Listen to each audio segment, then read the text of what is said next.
7h45. Allez, on va retrouver Grégory Volokin en direct de New York. BFM Business, Intégral Bourse, jusqu'à 18h, la bourse en temps réel.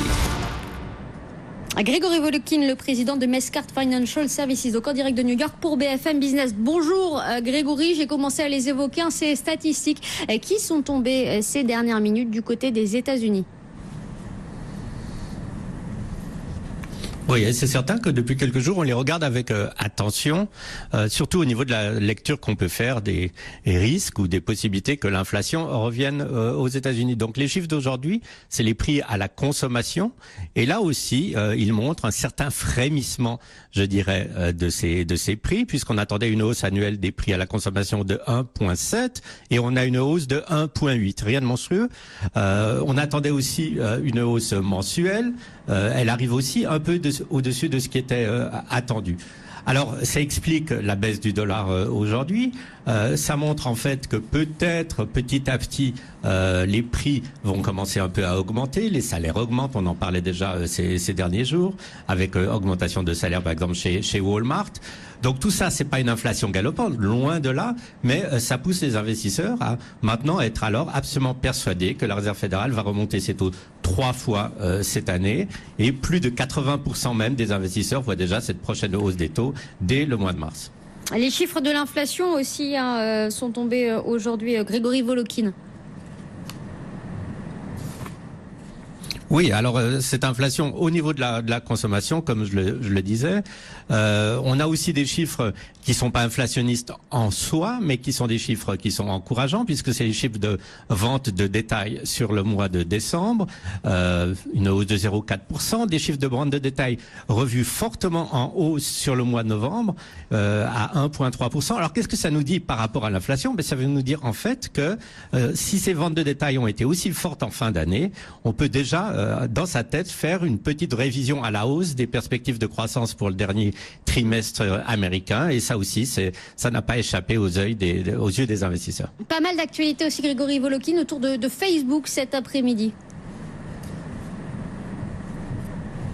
Oui, et je dirais que c'est important. En fait, Zuckerberg hier s'est exprimé d'une façon, je dirais, à la fois très claire et intéressante.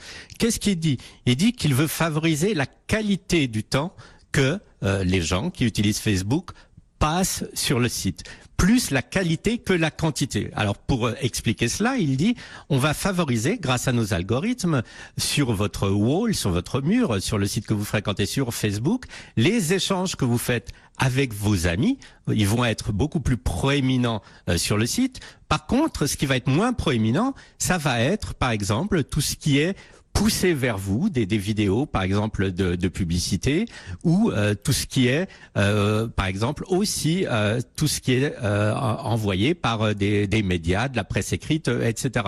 Donc, pour un investisseur, qu'est-ce que ça veut dire? Ça veut dire on va passer plus de qualité, de temps de qualité sur Facebook, très très bien.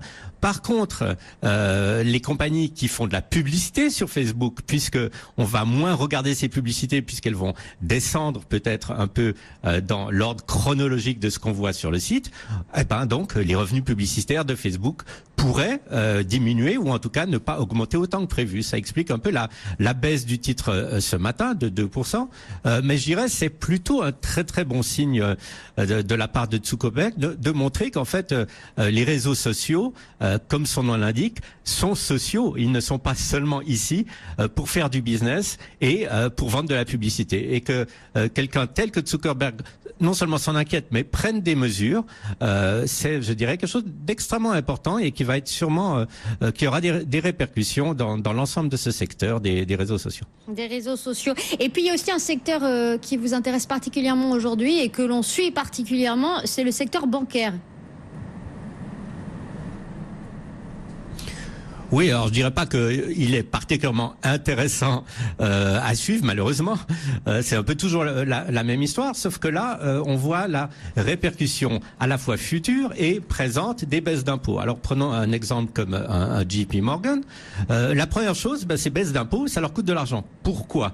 C'est parce que tout simplement, ils vont pouvoir déduire face à leurs profits moins d'argent dans le futur et ils utilisaient les pertes qu'ils avaient pendant la crise, basées sur un taux d'imposition qui, pour JP Morgan, était de 28%. Maintenant, ce taux d'imposition, comme tout le monde le sait, va descendre à 21%. JP Morgan dit que eux-mêmes, leur taux d'imposition va être 19%. Donc, ils avaient des crédits d'impôt. Maintenant, ces crédits d'impôt disparaissent. 3 milliards, c'est pas des pertes, mais ils doivent déduire ça de leurs résultats. Par contre, ils prévoient aussi, donc maintenant, sur l'avenir, l'effet positif de ces baisses d'impôts. Et ils disent que ces baisses d'impôts, tout simplement, rien que sur l'année, ça va être un profit supérieur de 3 milliards de dollars à l'année dernière. Donc, c'est ce qu'on appelle la guidance. Et ça donne, en fait, l'idée que toutes les compagnies américaines vont un peu aller dans ce sens, vont donner une guidance qui montre l'effet positif et relativement important de ces baisses d'impôts. Imaginez, payer des impôts à 29% ou payer à 19%, la différence, c'est extrêmement important. Autrement, au niveau des activités des banques, c'est aussi un peu toujours la même histoire. Activité en baisse au niveau de ce qu'on appelle le fixed income, donc en fait la vente de tout ce qui est obligations, bons du trésor et choses comme ça pour leurs clients. Par contre, une bonne activité au niveau de tout ce qui est prêt aux entreprises, prêt aux particuliers. Dans le cas de JP Morgan, très bonne activité même au niveau des prêts automobiles. Et puis aussi, dans le cas de JP Morgan, disons, il commence à profiter de cette hausse des taux, puisque ce qu'on appelle la net interest margin, donc la façon dont la banque se rétribue, est en train de progresser grâce à ces hausses des taux. Donc ils peuvent faire payer plus cher les prêts qu'ils font à leurs clients. Donc là aussi, une progression. Le titre est bien accueilli. Une autre banque qui a publié, qui déçoit un peu plus, c'est Wells Fargo.